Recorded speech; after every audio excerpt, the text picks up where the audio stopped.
Good evening. I declare this the 17th ordinary meeting of the 176th session duly constituted and called upon the Secretary to read minutes from that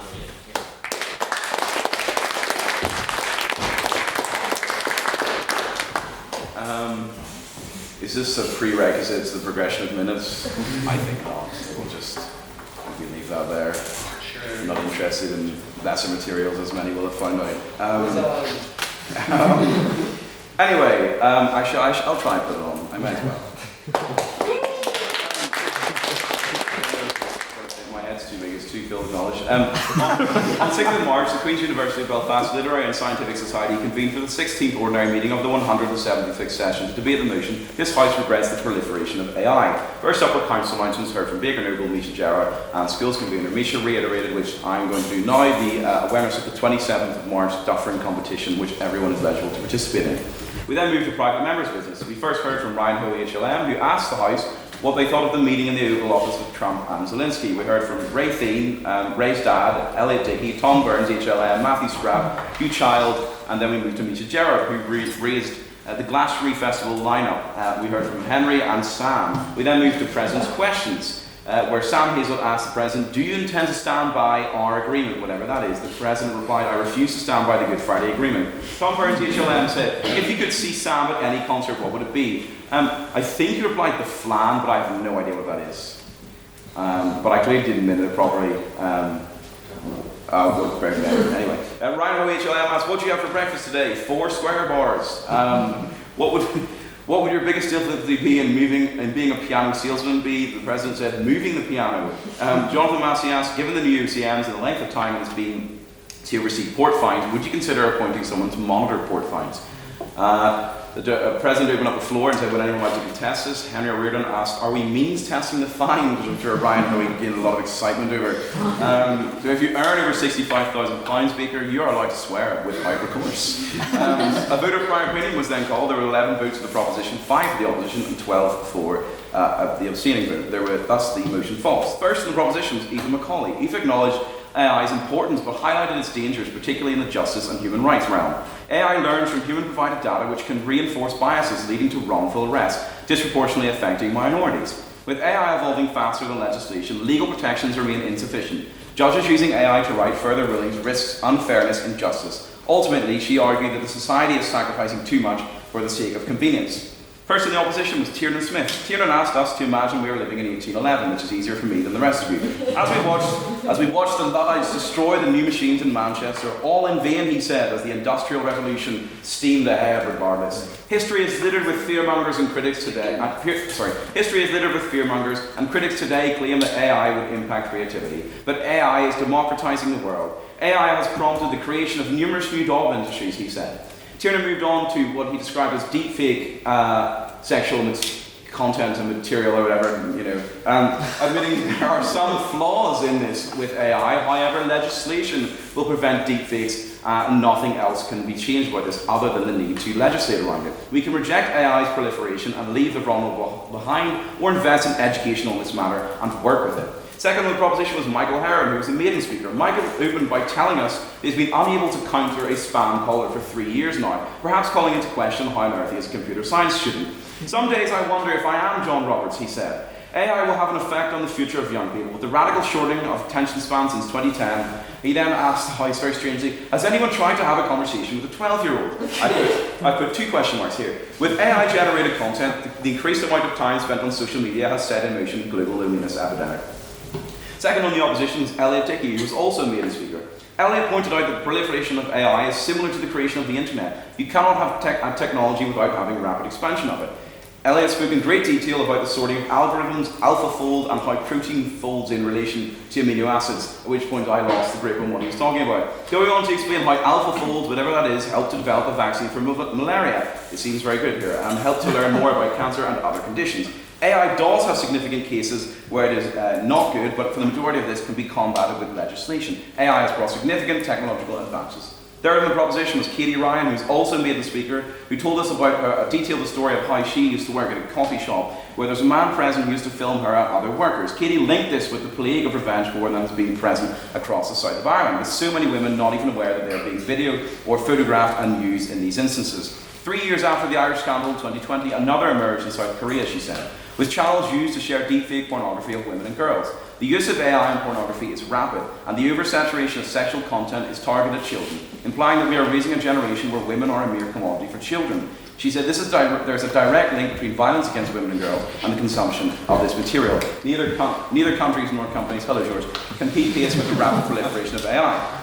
Third on the opposition was Liam Hart, maiden speaker. The proliferation of AI is preparing us for the future. AI fuels innovation, he said. MIT researchers use AI to uncover a new antibiotic and mentioned AlphaFold again. I've heard AlphaFold protein jargon. It's no disrespect to anyone, I just can't understand what they were saying. AI does use a tremendous amount of energy, but it's being used to prevent natural disasters. And it has been incredibly effective in cutting greenhouse gases. Excuse me, sorry. It is argued that AI is taking jobs away from the creative industry, but those in this field who use AI have noted it serves in profit and productivity. Fourth on proposition was Jonathan Massey. The proliferation of AI does not simply touch specialist applications, but touches everyday aspects of our lives, Jonathan asserted. In 1740, Hume produced his treatise on human nature. All ideas come from human impressions. Experience becomes what we know. This is how AI models operate, he said. AI would not be anything without the training data that goes into it. And AI, although it does have negative effects on the creative industry, who are providing the data to begin with. And then Jonathan linked that into copyright, but again, that became very unique. And copyright is innovation and free expression of policy. It cannot keep up with the rapid proliferation of AI. Fourth in the opposition and final speaker was Jonathan Dronja. Is AI the problem or the society which uses it? He described how porn is not caused by AI, it is only used by it but produced by humans. The exploitation is done by people, he said. AI is not the root cause of any of these issues raised by the proposition. Crime, for example, can be misreported by people. However, AI can benefit society. For example, it's provided disadvantaged young people an opportunity to equip themselves to go into university. AI does have some problems in its current form, but not yet at the stage where it can be transformed. We then moved to questions and finally had a vote on speaker ability, where there are 17 for the proposition, 4 for the opposition and 8 abstentions. That's the proposition carried the motion. Can I take the minutes as read? Aye.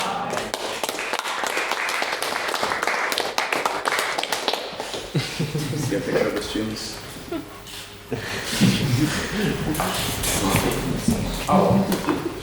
That's good. I'm the president. I'm a footballer. Thank you very much, Jack, for those 8 minutes of minutes. You're all very welcome. It's good to see some new faces in here tonight. Pleased to announce that last night we had our drunk debates, which went down very interestingly. The House voted not to impeach me as president, so you're stuck with me for another 6 weeks. We also, last week, undertook a humanitarian mission to the Republic of Ireland, visiting Trinity College, in which myself and schools convener Ray Fiennes spoke on the motion this House would get the Brits out. Trinity voted to get the Brits out, and our schools convener Ray spoke excellently. I won against you. Yes, you were. Don't get used to it. We also held our debate with Trinity College Dublin's Historical Society in Stormont last week, which was a great hit, and we had a number of MLAs in to watch. Now it's time for council announcements. We got any council announcements? So firstly, thank you to everyone who came and spoke at our drink debating. That's nice. As Sam said, I can now actually reveal the winners of the most fined of the evening. So in third place we have Ryan Hoey. It was £1 per fine, so Ryan will be owing £9 to the society. Actually, to Victor's Plot Northern Ireland, our charity. You can pay me later. Second place, George Farnon. Who will be owing £12, and coming in at a staggering 26 times, and therefore owing £26 to the charity, is our very own Tim Smith.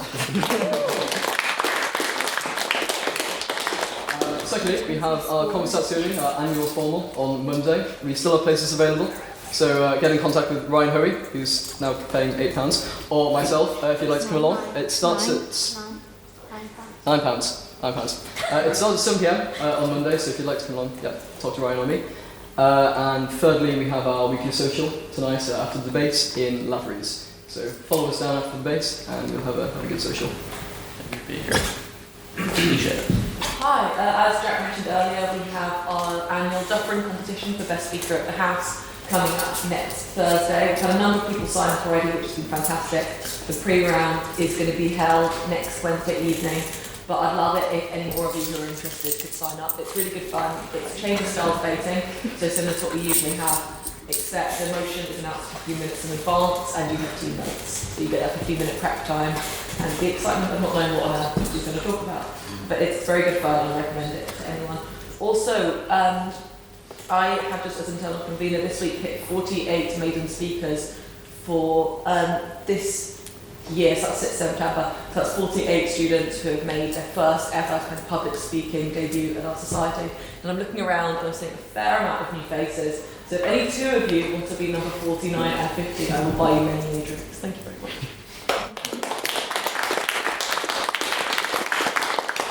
Well done, Misha. Are there any other council announcements? Right.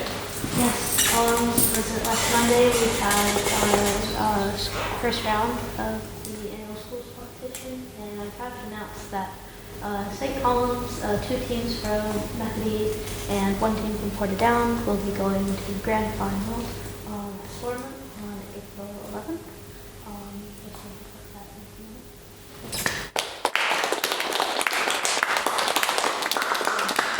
Any other council announcements? No.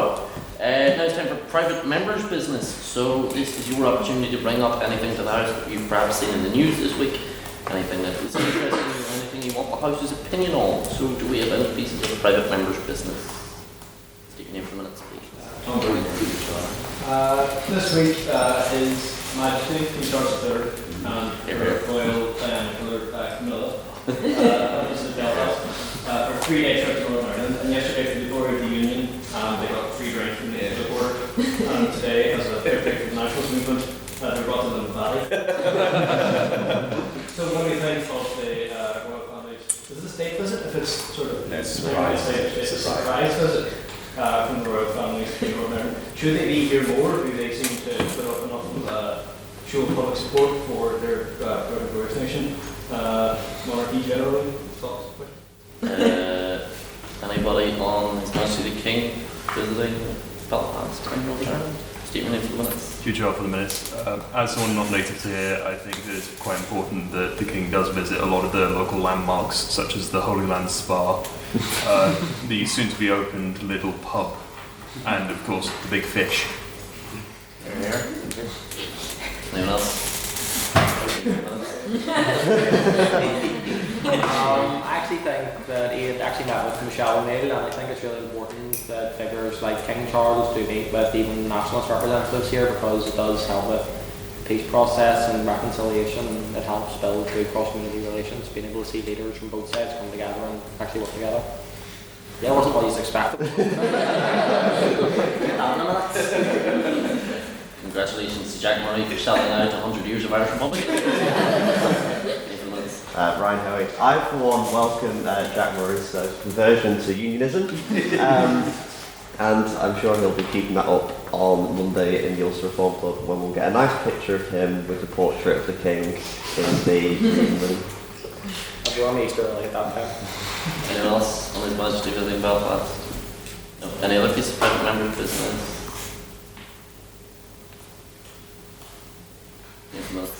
Huge help again for the minutes. Did everyone see that Donald Trump has decided to use the Alien Enemies Act in order to start gathering up and deporting people without due process? It got blocked by a judge, and they're still trying to carry it out regardless, which is cheery one. Yeah, that was quite exciting. Just to add some more context on this, there was also a video put out yesterday by Trump in which he launched a new app for people to self-deport if they were in the US illegally. He said you can either do the easy way or the hard way, so encourage people to go onto this app and they can arrange for their deportation.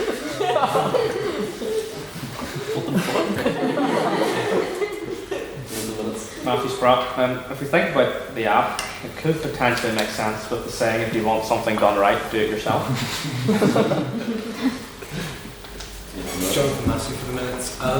Interestingly, today apparently the British government updated their travel advice for America, saying that you should ensure you have the correct documentation because there is a high threat of deportation or arrest if you don't. So it's an interesting response, and the German government's done something similar, issuing a travel warning about deportation. So.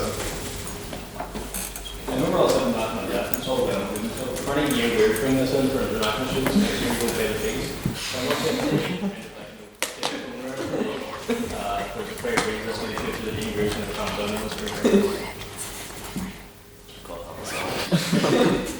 Anyone else on this? Any other private members' business?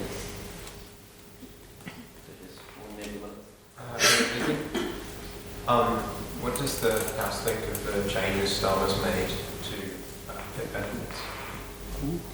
What? Changes to Starmer's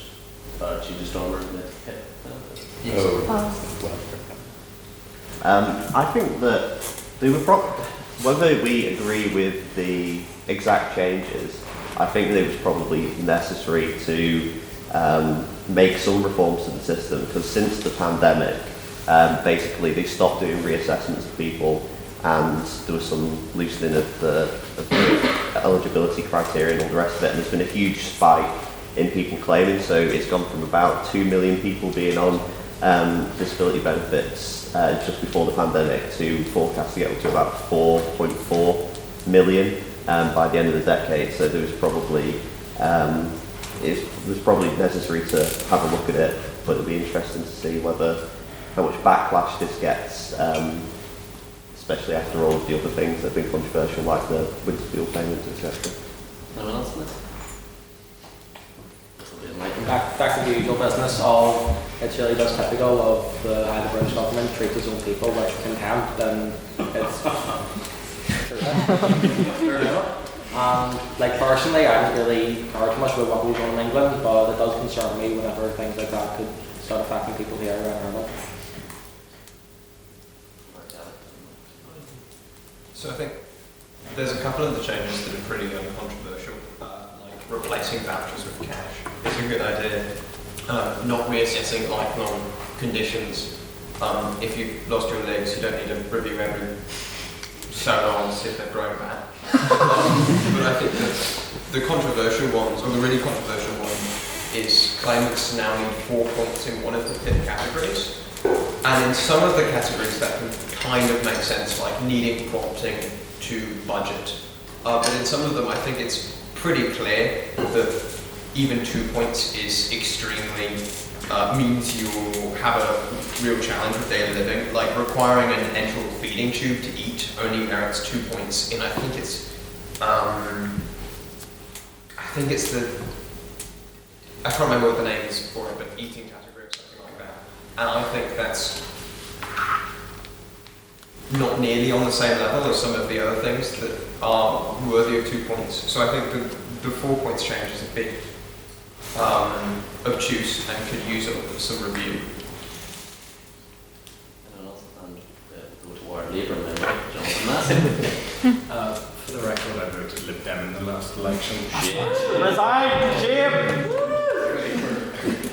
I think the PIP changes are interesting because it sort of, in my opinion, underlies a longer term failing of the Labour government, which is that they message a lot about the priorities they want to achieve. They say that they want, for instance, growth, but the growth that they talk about is always Treasury-led, and growth should really be led from the Prime Ministerial Department. So we haven't seen as much messaging around like changing planning regulations or changing other things, and so this very much falls into a framework where they're looking very narrowly at like, oh, we'll cut something so that we can spend somewhere else, which is it maybe works in the short term. I don't agree that this is what should necessarily be cut, but I don't think it's a good long-term strategy. And I would add that PIP payments are devolved to Northern Ireland, so this change has virtually no effect on up here.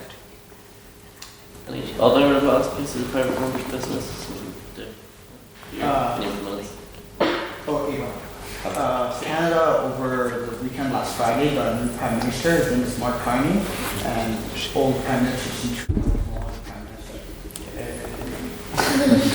Thoughts on Mark Carney? I'm personally saddened with the loss of Justin Trudeau and his great carbon tax, actually example to the world. As much as people will laugh at that, you know, it is the future, so we can have to, I think his carbon tax was over-exemplified by the Murdoch media and the horrible conservatives led by the ghastly man Pierre Poilievre. So, when it comes to Mark Carney, he's a very intelligent man, but all Liberals and Labour Party members tend to, except the one in Britain. And I say that as a member. And actually, I welcome Mark Carney for the next 10 years, while the Conservatives will be banished to opposition, as always, in the great socialist nation of Canada. Right, I actually have a personal contribution on this. Whenever we were out on Paddy's Day, we were at Madden's, and I went up to the bar upstairs, and there was this quite aggressive Canadian man that ended up chatting to me. He made various comments about them offering plastic cups and stuff. And he introduced himself as Canadian, bought me a pint, by the way, so kind of became more open to his ideas, in which I asked him about his thoughts on Mark Carney and Justin Trudeau, and he said that he would like to smash Justin Trudeau's throat if he got the opportunity. And then told me we should hand over to one of the far-right parties to switch things up again.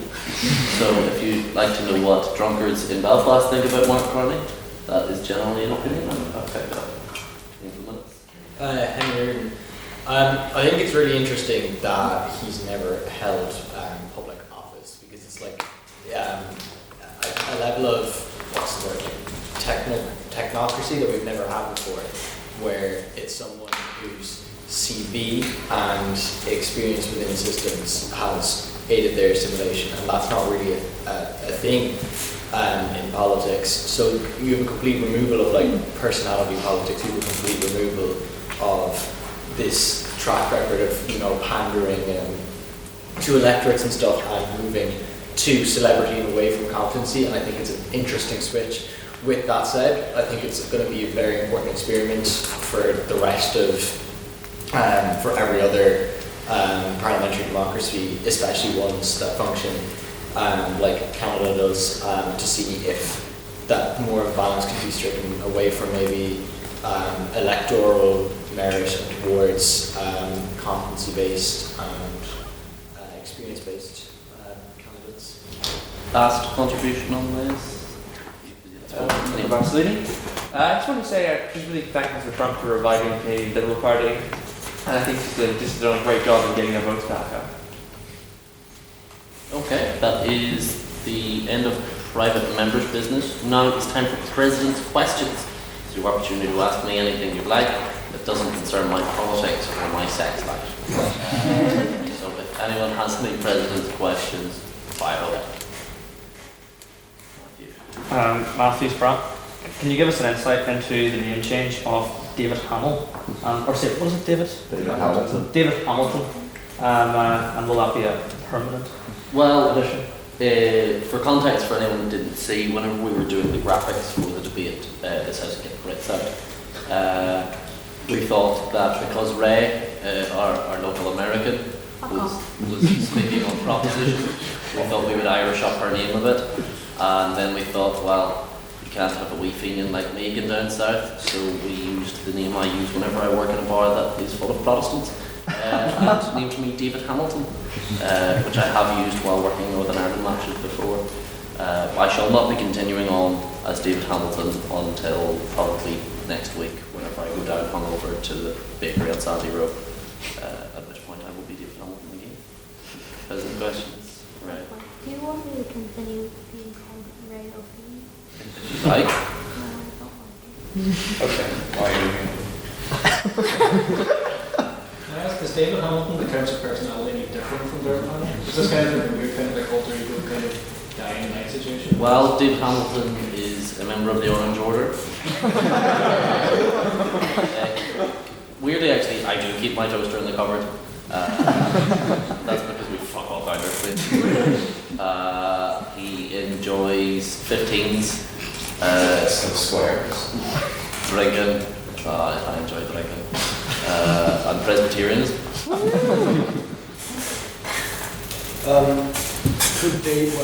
know that This is another David Hamilton. we know that Dermot Hamill has very uninteresting breakfasts. So could I ask what David Hamilton would have had for breakfast? Well, David would have had something very staunch. David probably would have had an Ulster fry. Dermot Hamilton, HLM, had spicy noodles and a cigarette. Why aren't you wearing the hat? Because I would like you to look at the size of my head, and I would like you to figure out how the fuck I get that little thing onto my head. Because I have quite a sizable head. It came up in the minutes about talking to 12-year-olds, so I was wondering, have you ever spoken to a 12-year-old? Has David Hamilton ever spoken to a 12-year-old? And who does it better?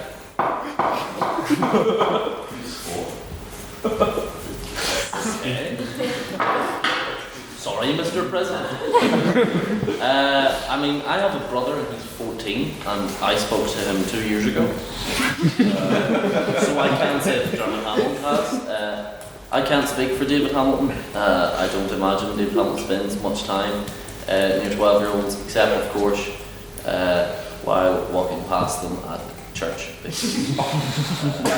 shouldn't speak to them, for that is only for the Lord to do. I think, is that theologically correct, Jack?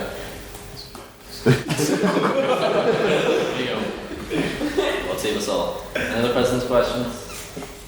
Does David Hamilton spell his surname with an H or a H? An H. Any other one? The last question? Excellent. Alright.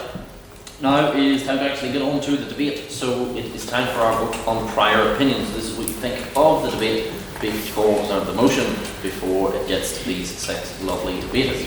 So the motion at hand tonight is this House regrets the rise of online activism. So if you regret the rise of online activism, raise your hands now. For anyone that is... Make sure they're raised very high, sorry.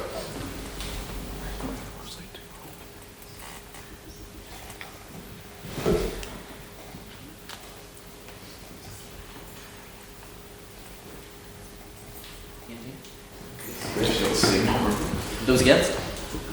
Motion.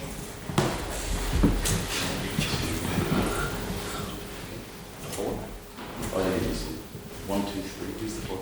Oh, sorry, I didn't see it. And those would like to abstain on the motion.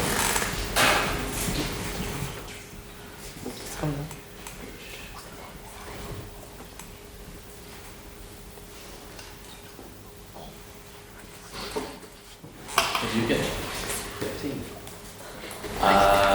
Can we have the vote on prior opinion, please? There are 18 votes for the proposition, 4 votes for the opposition, and 15 abstentions. That's the proposition as it is, the motion carries.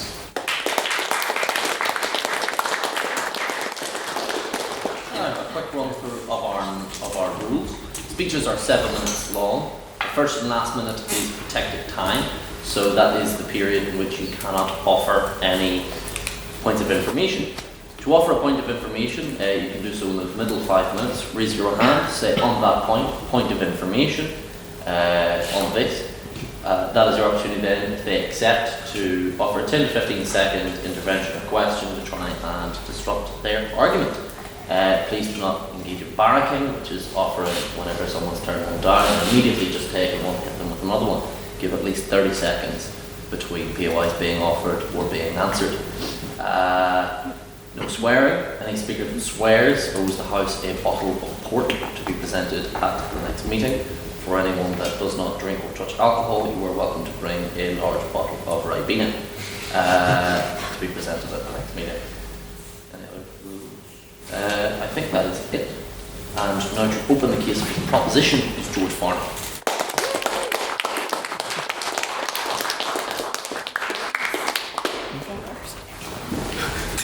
Thank you, everyone. I think firstly I should start off with apologising for tragically damaging everyone's eardrums with my rendition of Lady Gaga multiple times last night.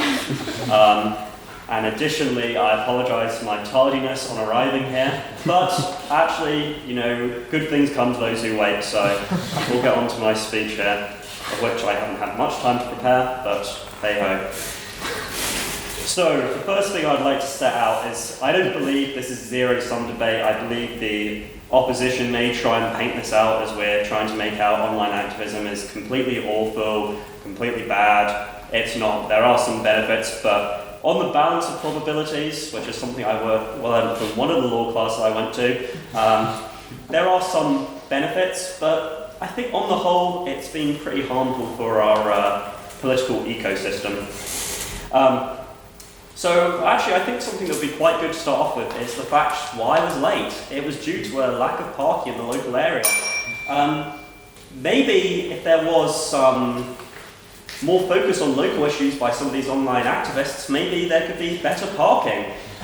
So you tend to see with a lot of these online activists, it's very weighted against local problems and a big focus towards international issues where really activism isn't particularly going to do that much, I have to say. Yeah, go ahead. With the Vietnam War, which was an international issue, do you think activism didn't really have that much of an effect? No, not really. Yeah. So we look at international issues, we see all these Twitter, I'm going to be quite conciliatory. I was going to call them Loikarati, but I'm not going to. I'll just call them activists.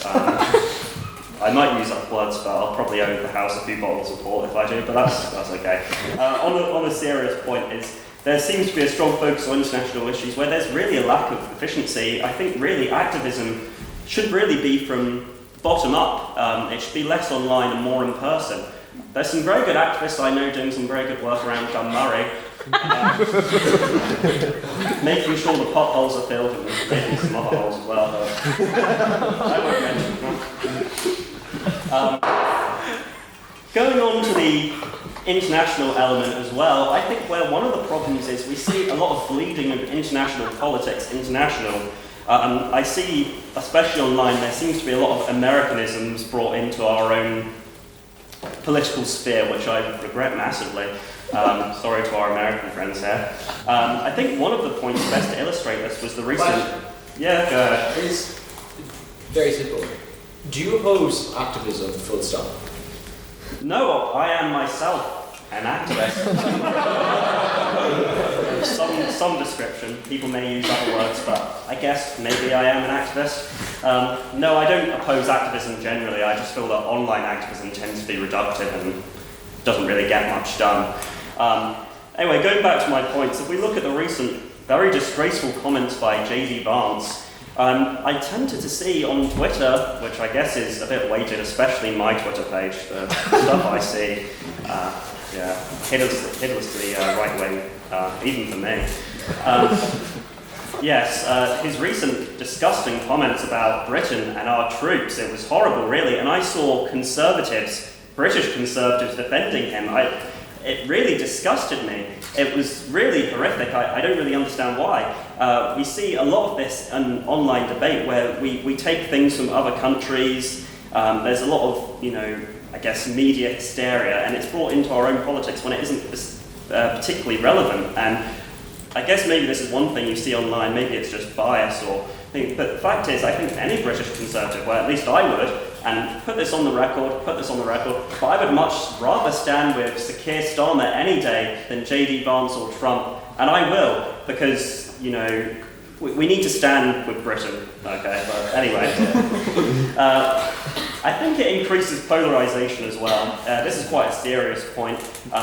People might see it a bit strange for me to attack characters such as Darren Grimes, and some of the other GB News commentators, but I've got to say, I feel online activism has sort of turned into a bit more of entertainment. People like a fight, but they don't really like solving issues. Maybe if you have a look at my Twitter page, you can see that. But it's simply not productive. There's a lowering of political culture that I think we see, and I feel that that's regrettable. I feel that there's a lack of actual journalism and actual investigations, and it's more just misinformation and racism and stuff online, and it's very sad to see. I think overall, especially even if you look, there's just pure hatred. It's not nice. It deters people from getting involved into politics. You see horrible statements, certain accounts, abusing very, very good activists. It's sad. On that point, yeah, go ahead. your Twitter refers to you as lover of freedom and democracy, patriot, anti-Sinn Féin active. Well, I don't feel there's anything there that's particularly negative. I'm a lover, not a hater. I think on that point I'm going to wrap up, unless you guys have any questions, which I would welcome, because I'd like to use... On that point? Yeah, go ahead. What exactly does being an anti-Sinn Féin activist mean? Just for my information. Generally, it means just posting things on various Sinn Féin accounts and trying to get blocked. I've been blocked by Mary Lou McDonald so far. I'm trying to get Michelle O'Neill and John Finucane. Once I've done that, my Twitter career will be over. I would like to yield the rest of my time, and thank you very much, everyone.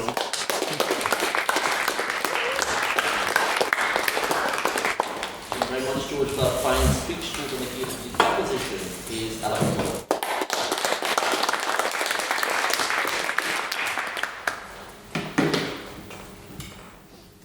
Ladies and gentlemen, today we discuss whether we should regret the rise of online activism. Regret, a word normally reserved for bad haircuts, questionable text messages at 2 a.m, and everything I did on Monday. But should we regret online activism? Absolutely not. In fact, we should celebrate it. But before the internet, activism was an exhausting, full-body workout. You had to get up, leave your house, and wave a sign in public. Now, thanks to social media, we can change the world from the comfort of our own homes. Isn't that what every great movement wants? More accessibility, more reach, more engagement. Now lazy people can be activists too. The opposition would have you believe that online activism is as useful as a chocolate teapot. Clicktivism, they scoff. Keyboard warriors, they sneer. But let's be real, if pen is mightier than the sword, then surely the hashtag is mightier than both. And unlike an actual sword, a hashtag isn't that heavy. Again, lazy people can be activists too. Now consider #MeToo, a movement that started online, reshaped industries, laws, and changed dinner table conversations worldwide. Or #Black Lives Matter, which transformed from a Twitter thread into a global movement challenging systemic racism. These aren't just trends, they are cultural revolutions. And let's not forget #Free Britney. If the internet can take down a decades-long conservatorship, imagine what it can do for real political change, ladies and gentlemen. Online activism isn't just a digital megaphone, it's the great equalizer. On that point, Yeah. we're talking about Black Lives Matter and the Me Too movement, but what happens when what's happening now in the US, when the new administration is dismantling everything that Biden worked for, backing on those movements? Yeah, I think there's I actually get on to the fact that online activism doesn't always work, but we don't regret everything that doesn't always work. We don't regret something just because it wasn't successful. The effort is enough, In the olden days, by which I mean the 1980s, activism was a game of privilege. If you wanted to get your voice heard, you needed connections, resources, and worst of all, a fax machine. But today, a teenager in their bedroom with a Wi-Fi connection can expose corruption, rally millions, and make world leaders very uncomfortable. That is progress, ladies and gentlemen. The opposition might argue that online activism is ineffective because it doesn't always lead to immediate action. But neither does in-person activism. Civil rights movements took decades to bear fruit. Women's suffrage was not won in a weekend. Change takes time, whether you're holding a picket sign or a trending hashtag. On that point. And thank you. And let's talk about engagement, because online activism does more than just raise awareness. It mobilizes resources, raises funds, and gets people involved. If you've ever donated to a GoFundMe, signed a petition, or watched a charity live stream, congratulations, you've engaged in online activism. On that point. No, thank you. And it wasn't painful, was it? Nobody forced you to walk 5 miles in the rain. You didn't even have to leave the house. Inclusivity for lazy people, ladies and gentlemen. During the pandemic, online activism kept important issues in the spotlight when physical protests weren't an option. It provided real-time updates, mutual aid, and direct support to those in need. The fact that we could organise mass movements in the midst of national lockdowns is nothing short of spectacular. Let's address the biggest criticism. Performative activism. Yes, some people post a black square on Instagram and call it a day, but that's not a failure of online activism, that's a failure of human nature.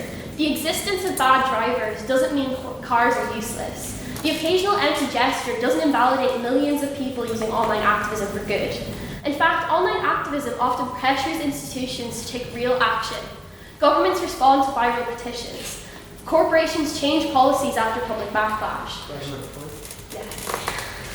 I really agree with you that online activism is super effective. You know, you think of January 6th, you think of the Dublin riots, you think of the UK protests over summer. Online activism, very effective as a force for bigotry and badness in this world. Thank you again for turning a POI, like a speech in a POI, so it's amazing for my timing, Henry. But I think I'm not going to deny that online activism is actually, I'd say at the moment, more in the right-wing department than the left-wing department. But that's the failure of the left to not respond. It is also the failure of governments for proliferating, like Elon Musk, proliferating misinformation. That doesn't mean we just go, guys, let's not be active online anymore. Let's be clear, activism, whether online or offline, has always had its share of posers. In the 1960s, there were people who attended protests just for the music. In the 1980s, some people wore anti-apartheid pins just because they were fashionable. Today, most people post black squares or trending hashtags just to appear woke. But here's the twist, sometimes even performative activism has an impact. For instance, when companies jump on the bandwagon of movement for PR points, they often find themselves under pressure to actually change their practices. A brand that posts about social justice but doesn't follow through faces public backlash, forcing them to take a real step towards ethical business.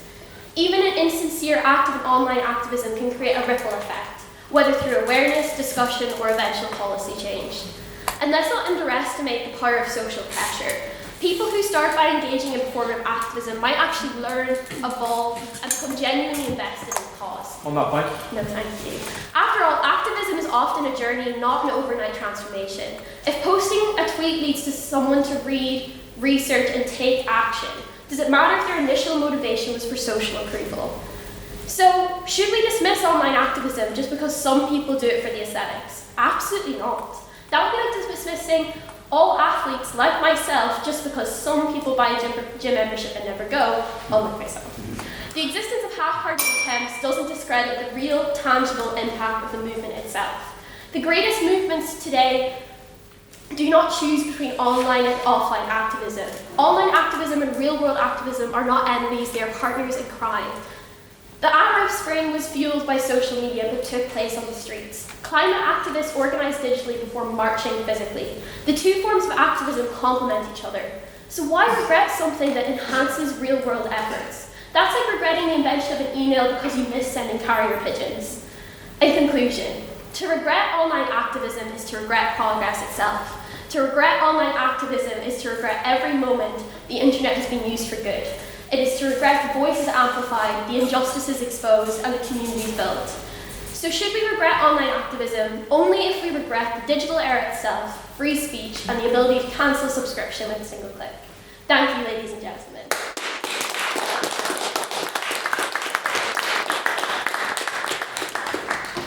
Thank you, Anna, for that final speech. Now to continue the case for the proposition is Noah Ross.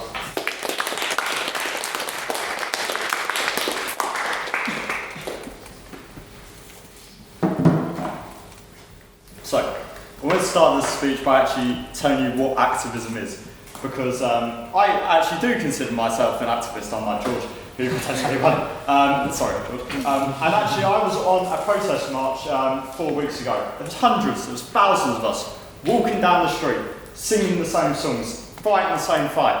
Daniel Levy, get out of our club.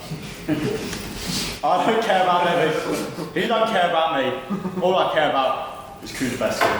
And that was powerful, it really was.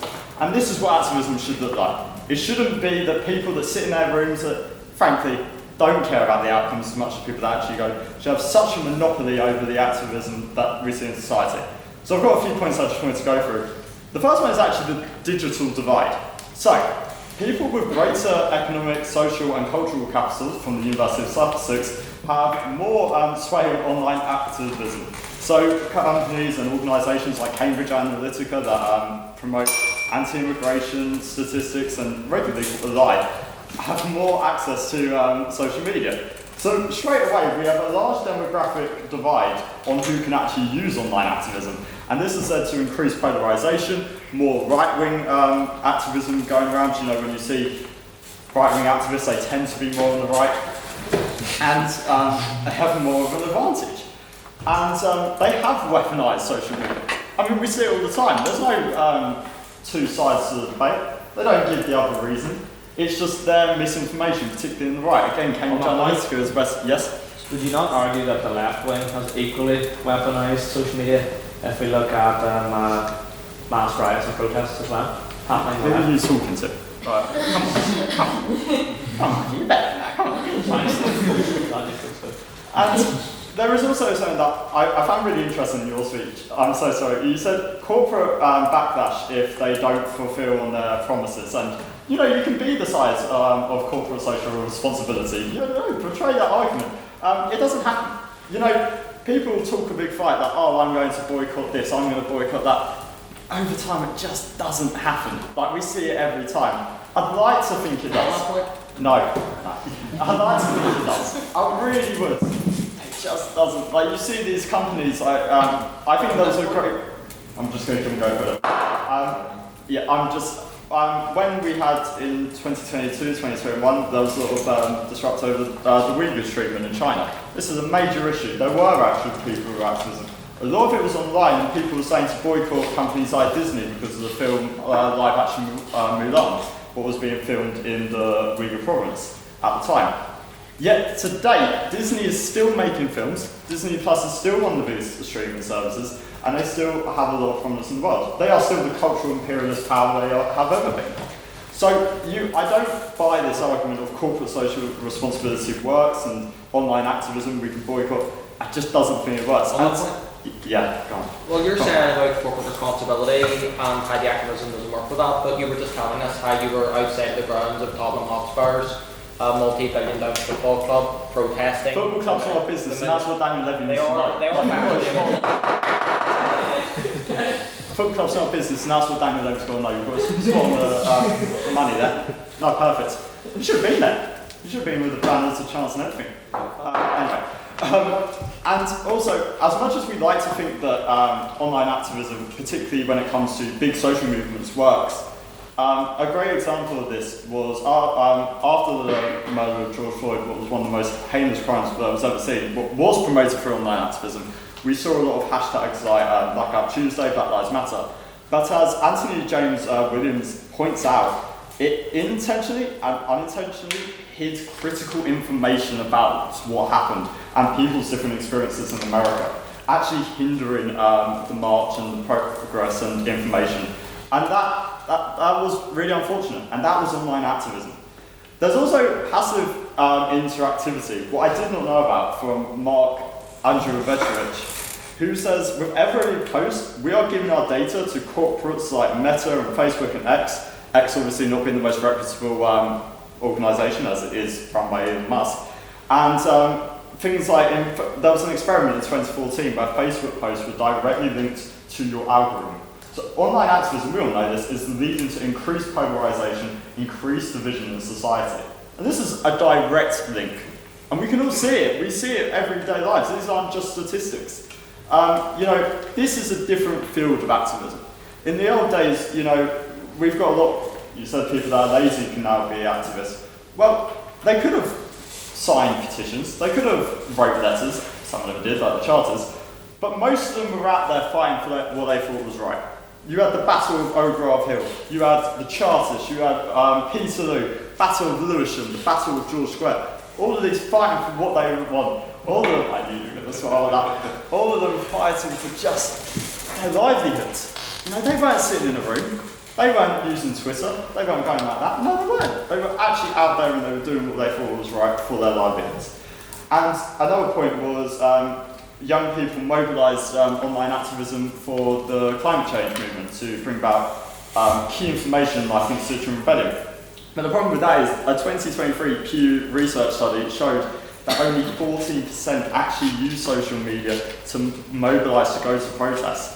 Only 26% encouraged others to participate, and 34% took group took interest in group chats.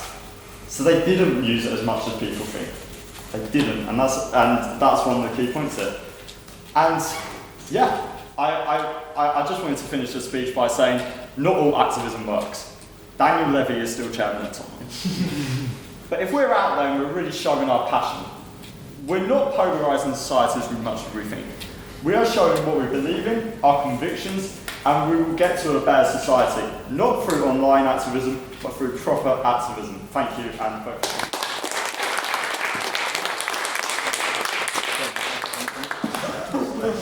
Thank you very much, Noah, for that fine speech. Now to continue the case for the opposition making his meeting speech, Jamie Coyle.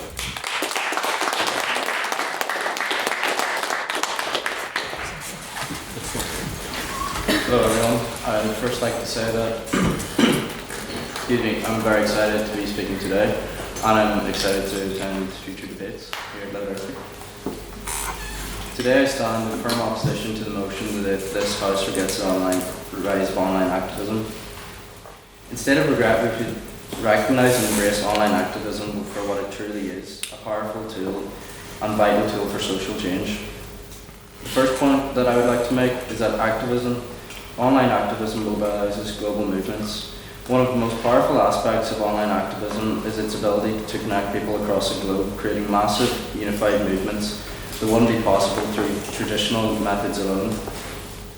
Social media platforms enable individuals from different cultures, countries, and backgrounds to come together over shared causes, making global action possible at an unprecedented scale. Some examples that we can take into consideration would be the Arab Spring, which was an online-driven revolution that spanned multiple countries and led to significant political change across the country. Climate change activism led by figures like Greta Thunberg has similarly gained worldwide momentum, with millions of people participating in global climate strikes thanks to the connectivity offered by the internet.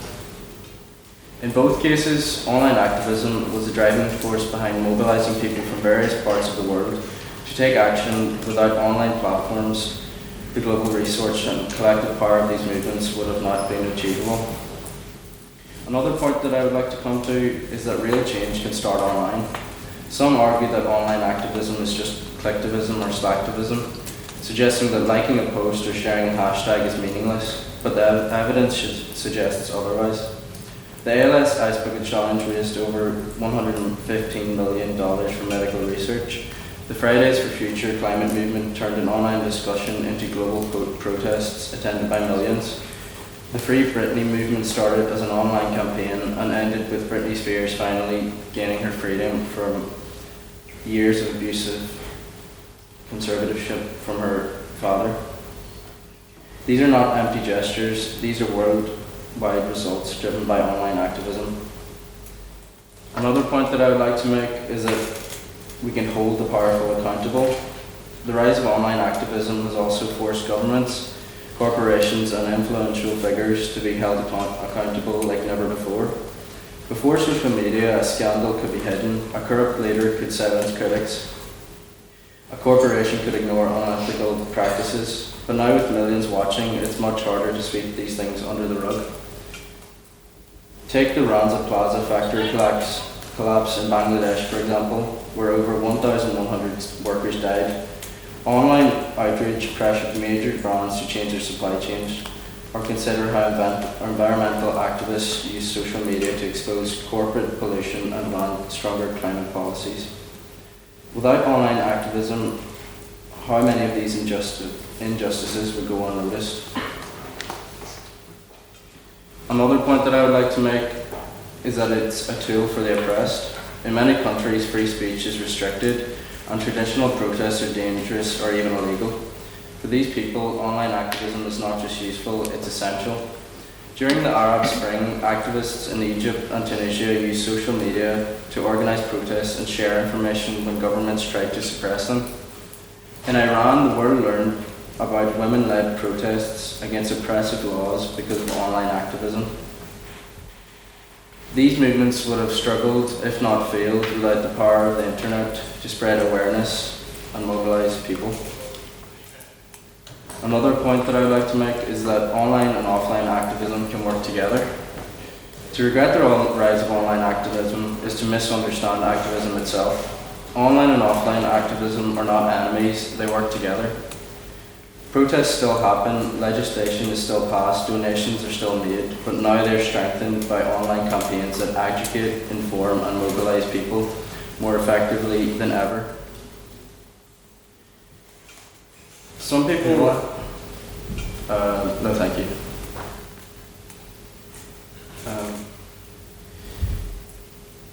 Another point that I'd like to make is that on the point of slacktivism and collectivism, some people can argue people just share or post or make meaningless things like that on the internet, but sharing information is the first step in activism.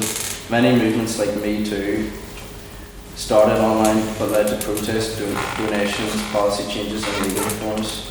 Online engagement often leads to offline action. In conclusion, I'd like to say that regretting online activism is like regretting progress itself. It's like regretting the printing press or the telephone. It has given a voice to the unheard, shown a light on injustice, and driven real change in society. Instead of dismissing it, we should recognise its power and potential. Online activism is not a replacement for action, it's a catalyst for it. It sparks conversations, mobilises communities, and holds the powerful accountable. So rather than regretting it, we should embrace it. This is why I urge you to stand against this motion. Thank you.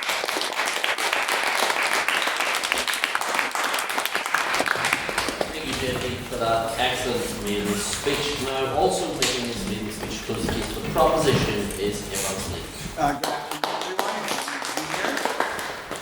The rise of online activism has led us down a path of increased polarization, rampant misinformation, interference by adversarial nations, and devastating impacts on mental health and public discourse. In the UK, 90% of young people are online daily, averaging 6 hours each day. The constant connection exposes them to an unprecedented volume of political content, far more than previous generations ever encountered, or an average person might desire. We gotta remember, not every activist out there is our role model. Activists represent diverse ideologies, including anti-vaccine activists, climate change denial activists, radical extremist activists. Also, for example, in Myanmar, there's Buddhist nationalist activists whose online campaigns played a significant role in inciting genocide against the Rohingya minority.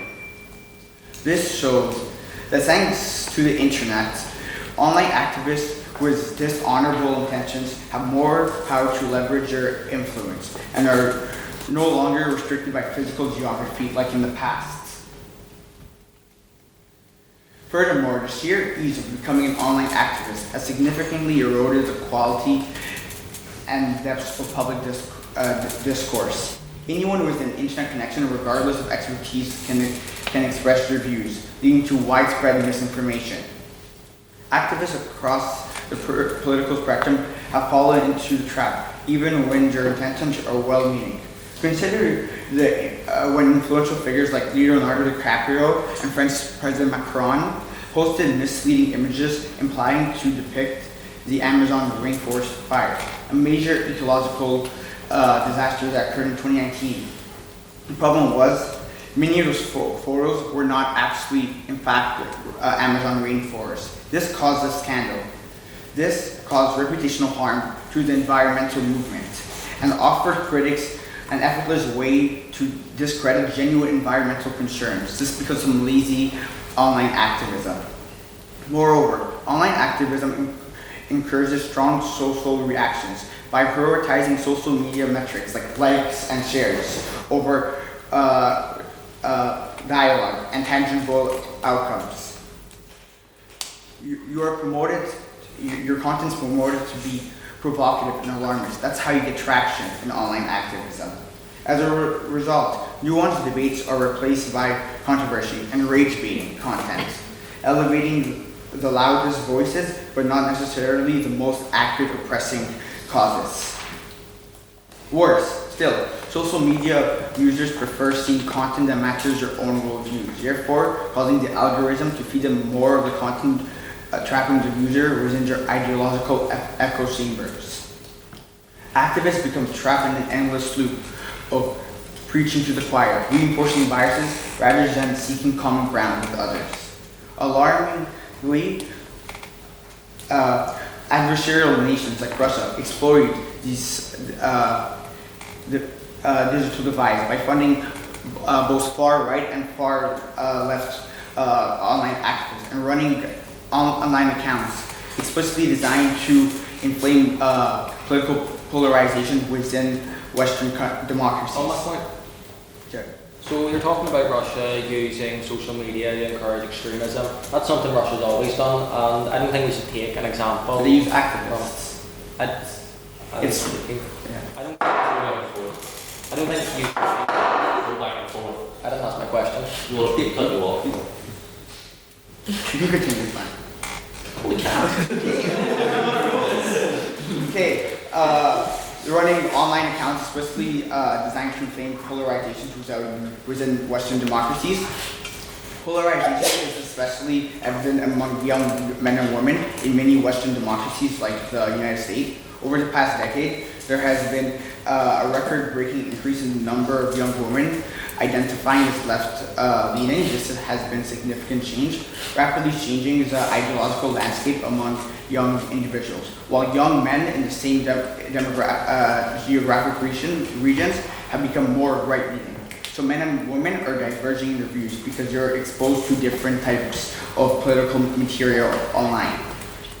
Historically, before the rise of online activism, young men and women had very similar ideological leanings, with women only marginally being more left-wing. However, the result of the ideological gap between men and women today is unprecedentedly huge, significantly shattering historical records. As a result, young men and women increasingly occupy separate digital spaces and distinct cultural realities, creating an unsuitable divide and undermining societal cohesion. Adding to this crisis, medical studies have revealed a troubled correlations between exposure to activist content online and deteriorating mental health, including increased levels of anxiety, stress, and depression. Constant bombardment by emotionally charged, polarized content not only damages public discourse, but also the psychological well-being of individuals, threatening both societal and personal health. In conclusion, while online activism has undoubtedly increased political awareness, its rise has some substantial costs, including misinformation, heightened polarization, deteriorating mental health, and compromised public discourse. For these reasons, we must regret its rise and dominance in modern activism. Thank you.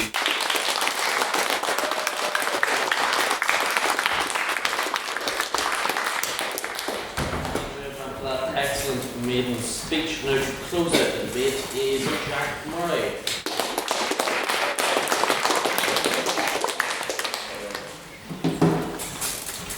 First of all, thank you to everyone here this evening, to the audience, and both the proposition and the opposition. It's always an honour to have the privilege to speak here and debate this evening. But let's just start with some basic facts. The motion before us suggests that we should regret online activism. Regret the tool that has empowered millions, held the powerful accountable, amplified voices that were once silenced. I don't think so. And I suspect deep down, neither do the members opposite really believe that. Now, I don't exactly think it's a well-kept state secret that I'm an Irish Republican. It seems that I'm the only one in the horrific. But let me tell you something about what that really means, and something important to me in republicanism. It's the idea of the grassroots elements, over the cause. It's the idea that every voice matters in the movement and has a role to play. Change starts from the bottom, not the top. Online activism has only empowered and modernised the way we do it. It's only given us a new way to change the world. It has given young people a voice in our modern world, especially when it comes to issues important to young people, such as abortion in the South. Social media and the online element was crucial in firstly getting the referendum in the first place and then going on to win that referendum. Now, of course, I understand the criticisms of online activism. Go ahead. Former Sinn Féin leader Martin McGuinness said that he was against abortion because of his own pro-life Catholic views. So it's a bit contradictory to the party line. No, the current party line is that the current party. I don't know what's happening with the debate. The current party line is that we're a pro-choice party. That's something all of our MLAs agree upon. Look, Martin McGuinness, Gary Adams, they're great figures, but that they were in the past. I'll try to move on here. Look, the proposition, they talk about the extremism from both the left and the right. However, I look at it like this. If the right are saying there's too much left-wing activism, and the left is saying there's too much right-wing activism, is that not what we want? People being able to put their ideas, put their beliefs out there so we can have free and fair debate. Let the people decide for themselves. Let all sides have their say. And if you believe something is wrong, you challenge it, not try to silence it. Now, the proposition has said about online activism spreading misinformation that it allows false narratives to run rampant, and in some cases that is true. But let's ask, who's been caught lying more in the past decade, the public or politicians? The reality is, online activism has exposed more political scandals, more broken promises, and more cover-ups than any government press release ever has. If politicians and people are so worried about misinformation, maybe they should just start telling the truth instead of forcing the people to expose them. When figures like J.D. Vance outright lie about America's European allies, the world could see it. When the Conservatives made a mockery of British standards with one rule for us, one rule for everyone else during COVID, the people could see it. Online activism held these people to account because the BBC certainly failed to do that, and Fox News now just seems to be the propaganda wing of the American right. You know what? Go ahead. Wasn't ITV News the one that disclosed that Boris Johnson was holding parties in Partygate? I remember I actually learned this in media study. I think it was one of the random newspapers got it. ITV got the video, but BBC themselves failed to hold the government to account properly, and in many ways I feel they were just defending the government and they weren't holding it to account properly. But online activism, it holds people to account, such as the current US Minister for Propaganda, Elon Musk. Even when they have control over vast media empires and try to use their wealth to control the narrative in the favour of them and their cronies, people are able to take them on. I really believe so much of the opposition to online activism doesn't actually come from the activism in and of itself. It's what they're being activists for. If you disagree with what the majority of young people want, then it makes complete sense and why you would actually regret it. On that When point, I say this, well, thank you. If I say this, is that not what the newspapers have been doing for the older generations? Is that not what old sources of media have always done? There's a reason young people on both left and right are abandoning traditional mainstream media. There's a reason online activism in all its forms are rising. It is no coincidence. And to oppose the regret the rise of online activism is to implicitly support the media mafia. That's the reason much of the activism has occurred in the first place. And something that I've actually enjoyed in this debate is actually the hypocrisy from some of the members opposite. George himself as an online activist with 3 union flags in his bio and uses the word activist himself and told us what his activism involves, but apparently he's against it, he regrets it. Then Noah, who said corporate responsibility doesn't work. He then proceeded to tell us about how he protested against a £2.6 billion company for change and to be more responsible. Okay, why? Go ahead. Job's not business. You keep on coming back to it, but it doesn't, it's not the same thing. I can go on the UK government website right now and I will list it as a company. That makes it a business. One of the biggest criticisms of online activism is that it's toxic, messy, and filled with nothing but anger and outrage. Well, when has politics ever really been polite and non-toxic? Was workers fighting for fair wages, clean and tidy? Was women fighting for the right to vote? A simple, straightforward process? The fact is, change is hard, change is disruptive, but change is something we all strive for, and online activism is simply the modern mechanism in which that can occur. On that point, let's be honest and thank you. Some individuals don't like online activism because for the first time they're being held to account in real time. The good old days when scandals could be buried, when bad policies could be passed unnoticed, those days are gone, and that's a good thing. Let me be clear, this motion isn't about online activism, it is about control. The rich and powerful can no longer just control the narrative. Ordinary people. Go ahead. The motion is about online activism. I'm looking more deep into the meaning of what that really means. I'm not just taking it on face value. You can take things on face value, I like to look into things. But it's about ordinary people actually being able to hold the rich and powerful accountable in real time. Online activism is no enemy of democracy, it's an evolution of it, one of its greatest allies. The world is moving forward. Free speech is paramount. And to regret online activism, in my eyes, is to regret freedom of speech. Thank you.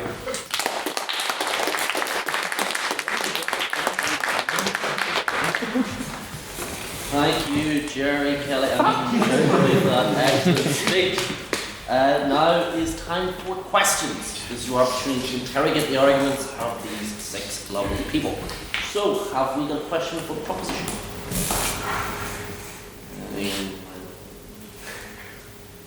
Beth.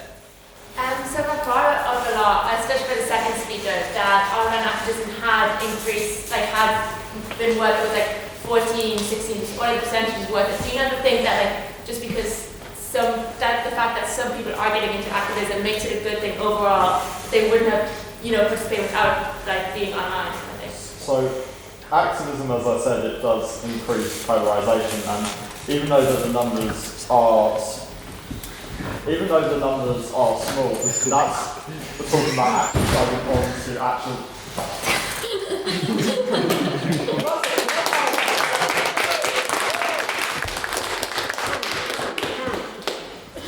Continue.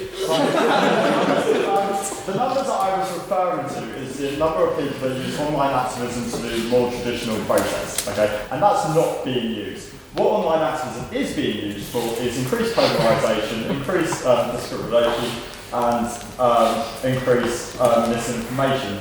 I did have another point, but when we talk about traditional forms of online activism getting people to protest, the 2 biggest protests in Britain were the poll tax riots in 1990 and the British Stop War Coalition in 2004. There was no online activism there. Online activity didn't mobilise them. 2 biggest protests in the 1990s and 2004. So I would like to hear the opposition's view on this. It's all over the opposition. I'm going to be honest, I was writing jokes on the back of my page, and so I wasn't paying attention. Oh, there you go. It turns out maybe this house won't, but Jack Murray wouldn't be president. Do you have a question for the opposition?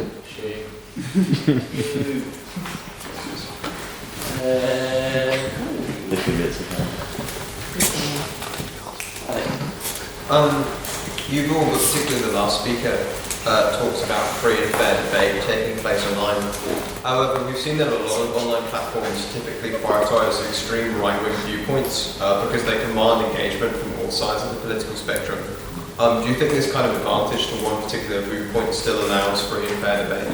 Well, I think it does allow free and fair debate. Both sides always criticise each other by saying that, well, the right currently owns X, the left currently owns this and that. Honestly, the way I look at it is if you just say to yourself, well, the right on this or the left on this, you're not engaging in free and fair debate, and you always have to continue on with activism. If you simply give up, then you're giving up on the whole fight and you're giving up on activism as a whole.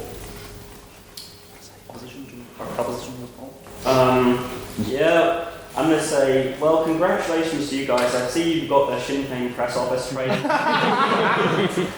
I'm afraid, really, you talk about free and open debate, yet you wouldn't take my POI. Talk about keeping people to account. I've been blocked by your party leader. No party polemic, not representing Sinn Féin. Sorry, I've been blocked by Sinn Féin leaders and other activists. Really, your whole thing about free and fair debate is utter lies. One, you wouldn't debate us properly, but that's okay. You can't really engage with us on the facts because I think on the base of it we sort of won, but that's okay. I don't really see the point of free and fair debate. Every time you've been, making this zero. You've been making this whole thing that, if you regret online activism, then you'll sort of belong in the Stone Age. Well, maybe my political views belong there, but there's some very progressive folks here, so really, if you look at it, I don't really see your point there. So sad. Sure, that's my response.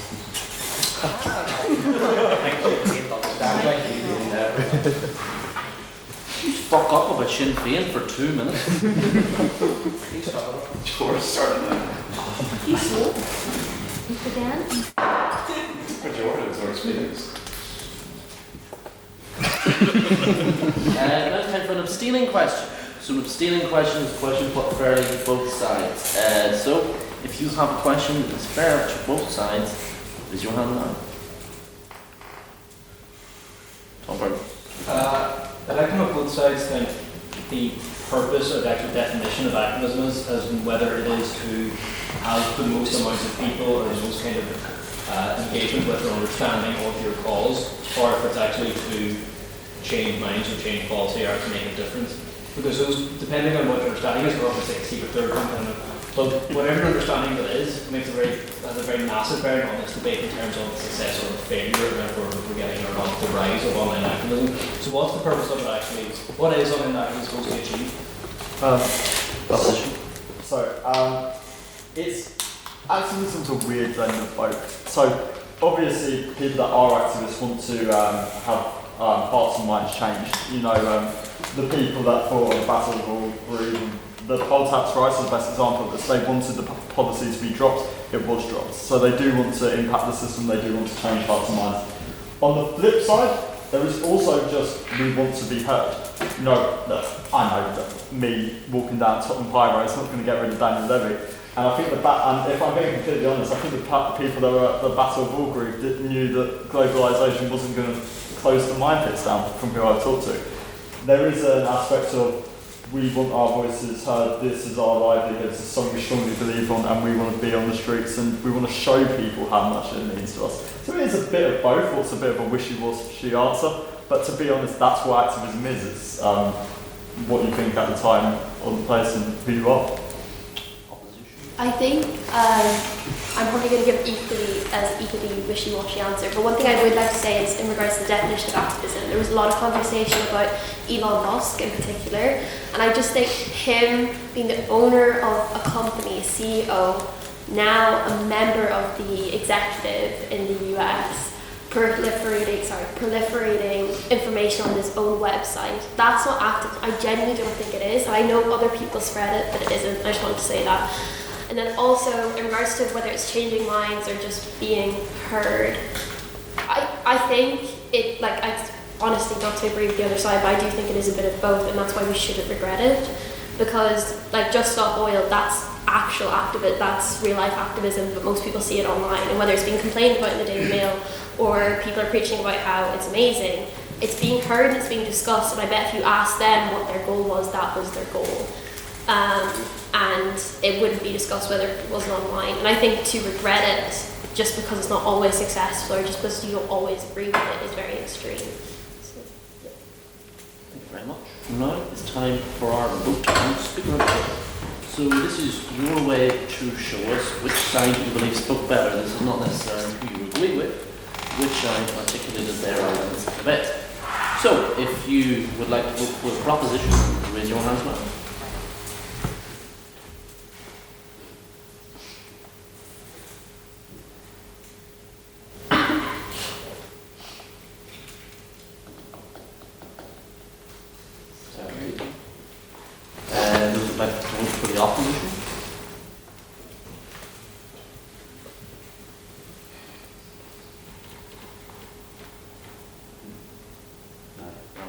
And those who would like to abstain?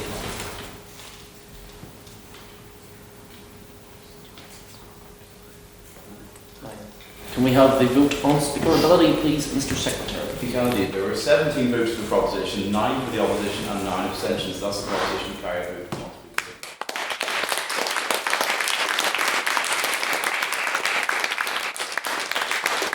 speakerability. Congratulations to the proposition. Last little bit of housekeeping. First of all, we will all be going down to Lavery's after this. On Monday is our annual formal. Tonight is your last opportunity to sign up. If you haven't paid for your tickets as well, please speak to Ryan. Please do sign up. It will be a great event. There is, it's normally a brilliant piss up. There are formal awards. I'm sure there's plenty of new faces. There's plenty of new faces in the audience. We'd love to see you there. It's an opportunity to go see one of Belfast's most fancy and exclusive venues in the Ulster Reform Club. So it's a wonderful opportunity. And oh yes, something else. The link for it will be circulated, or as Ryan said, socialised this week. I think We have managed to get a deal with Kremlin, so there will be £1 entry and you get a free shot if you buy one of their tickets using code QBLiterate for Monday. And yeah, that's it. That's all. Thank you very much.